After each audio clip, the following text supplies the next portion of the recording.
You ask Tiger to solve. This deals with linear equations with one unknown.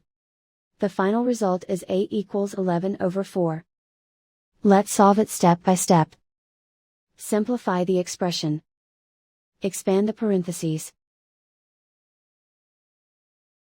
Simplify the arithmetic. Group like terms. Multiply the coefficients.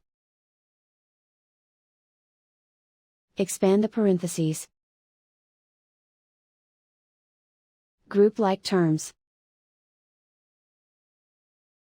Simplify the arithmetic.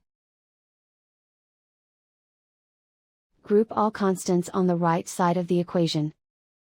Add 22 to both sides. Simplify the arithmetic.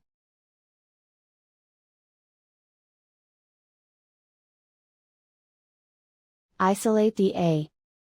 Divide both sides by 8. Simplify the fraction.